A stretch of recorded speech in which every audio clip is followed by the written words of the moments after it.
विभाग और दोनों ने मिलकर इस तरह की चीज़ों को किया।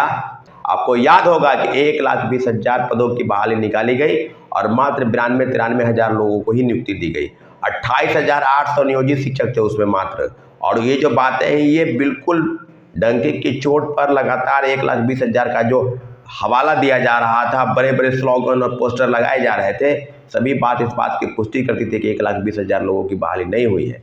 और अभी पुनः इस बात की पुष्टि और प्रमाणिकता के साथ कि आगे क्या होगा, क्या हम लोग चुप बैठेंगे कि नहीं होगा, क्या होगा, लेकिन इतना जरूर है कि सप्लीमेंट्री रिजल्ट पर छात्रों अभ्यर्थियों का पूरा अधिकार है। आपको बताते हैं कि सीटेट अपीयरिंग की मांग को लेकर, एसटीटी अपीयरिंग की मांग को लेकर और 10 वर्ष की छूट की मांग को लेकर लगभग 4-5 प्रमुख बिंदुओं पर हम लोगों ने लगातार तमाम जो घटक दल के नेता हैं भारतीय जनता पार्टी के और जनता दल यूनाइटेड के, उनसे मुलाकात करने का प्रयास किया।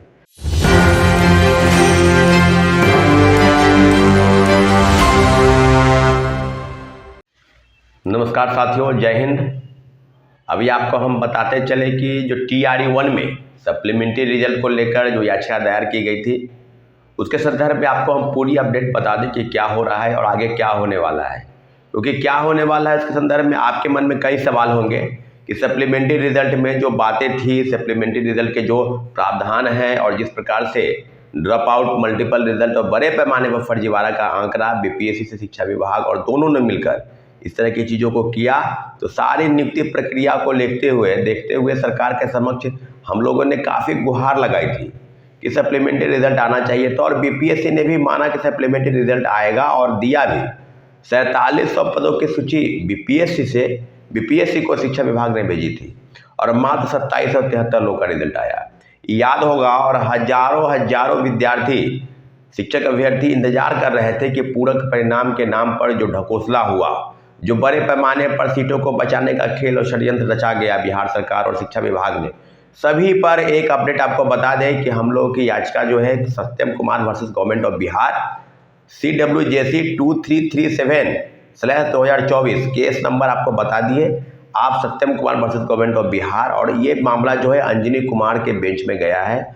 और मुझे लगता है कि जिस तरह की बातें हो रही है, लॉयर द्वारा स्पष्ट रूप से कहा जा रहा है और हम लोग की तरफ से जो भी एविडेंस और प्रमाण माननीय उच्च न्यायालय के शरण में हम लोग गए हैं, तो उम्मीद करते हैं कि सप्लीमेंट्री रिजल्ट के नाम पर जो सीटों को बचाया गया, आपको याद होगा कि 1,20,000 पदों की बहाली निकाली गई और मात्र 92-93 हज़ार लोगों को ही नियुक्ति दी गई।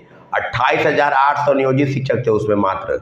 और ये जो बातें हैं ये बिल्कुल डंके की चोट पर लगातार 1,20,000 का जो हवाला दिया जा रहा था, बड़े बड़े स्लोगन और पोस्टर लगाए जा रहे थे, सभी बात इस बात की पुष्टि करती थी कि 1,20,000 लोगों की बहाली नहीं हुई है।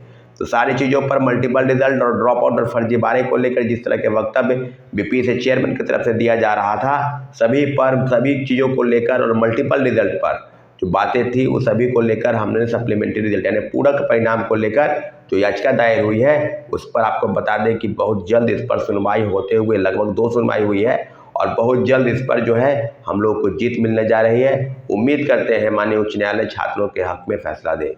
साथियों, TRE-2 के जो पूरक परिणाम को लेकर जो इस तरह से घमासान मचा था, आपको भी याद होगा, और उसके लिए भी कोर्ट केस की तैयारी चल रही है। एक अंतिम बैठक बुलाकर और कोर्ट में केस फाइल हो जाएगा। आपको बताते चले कि पूरक परिणाम पर सरकार की गंभीरता बिल्कुल नगण्य थी और आज महागठबंधन की सरकार होते हुए अब NDA की सरकार है और NDA के तीनों प्रमुख नेता सम्राट चौधरी, विजय सिन्हा, सुशील कुमार मोदी और हजारों कार्यकर्ता और पत्रकार बंधुओं के समक्ष अपनी बातों को रखते थे, सड़क पर भी उतर के मार्च किए। तो हम अब इस बात की पुष्टि कैसे कर ले, कैसे आपको बता दें कि सप्लीमेंट्री रिजल्ट जो है नहीं आएगा। आज भी कल भी हमारे कई साथी सम्राट चौधरी से मुलाकात करने का प्रयास किए थे, मुलाकात नहीं हो पाई। आपको हम बता दें कि जो चीज़ें अब पूरक परिणाम को लेकर जो शायद लगभग 14,700 पदों की सूची शिक्षा विभाग ने BPSC को भेजी और अभी पुनः इस बात की पुष्टि और प्रमाणिकता के साथ कि आगे क्या होगा, क्या हम लोग चुप बैठेंगे कि नहीं होगा, क्या होगा, लेकिन इतना जरूर है कि सप्लीमेंट्री रिजल्ट पर छात्रों अभ्यर्थियों का पूरा अधिकार है। आपको बताते हैं कि सीटेट अपीयरिंग की मांग को लेकर, STT अपीयरिंग की मांग को लेकर और 10 वर्ष की छूट की मांग को लेकर लगभग 4-5 प्रमुख बिंदुओं पर हम लोगों ने लगातार तमाम जो घटक दल के नेता हैं भारतीय जनता पार्टी के और जनता दल यूनाइटेड के, उनसे मुलाकात करने का प्रयास किया। तो साथियों, हुआ कुछ नहीं, लगातार वो लोग आश्वासन देते रहे कि मुख्यमंत्री जी से मुलाकात करेंगे, सप्लीमेंट्री रिजल्ट आने वाला है, आएगा, तो फिर चुप्पी किस बात की है? अब तो मान के ही चले ना भाई कि जिस प्रकार से महागठबंधन की सरकार पलटी मारती थी, आज भी एनडीए की जो बड़े नेता है वो अपने बयानों से पलटी मार गए। तो उम्मीद अब कहाँ पर है? अब तो यही है ना, शिक्षक अभ्यर्थी बिल्कुल मेरी बातों को ध्यान से सुने कि ऐसा नहीं है कि आप इस चीज़ों को बिल्कुल हटा दें। और आज जो है हम अपने लॉयर से भी मुलाकात करने जा रहे हैं TRE-2 के सप्लीमेंट्री रिजल्ट और एज रिलैक्सेशन के मामले को लेकर कि क्या होने वाला है, क्या अंतिम परिणाम के रूप में वो आएगा।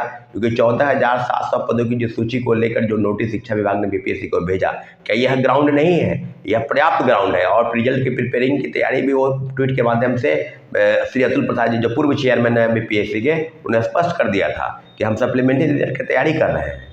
तो क्या हम अब जो चीज़ें बिल्कुल आपके सतह पर है उस पर अब बिल्कुल बात करने की ज़रूरत है।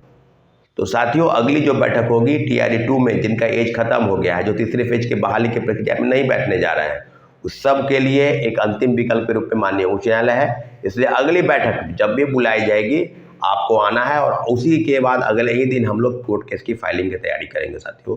ठीक है साथियों, धन्यवाद, जय हिंद। हमारे चैनल को आपने सब्सक्राइब नहीं किया है तो प्लीज़ सब्सक्राइब कर दें ताकि हमारी बात आप तक पहुंच सके और आपकी समस्या जो है, जितने भी शिक्षक अभ्यर्थी, छात्र अभ्यर्थी, युवा, बेरोजगार, पूरे देश के युवा हैं, उनकी समस्याओं का समाधान हम कर सके, हमको इतनी ताकत मिले। इसलिए आप मेरे चैनल को प्लीज़ सब्सक्राइब कर दें। धन्यवाद, जय हिंद।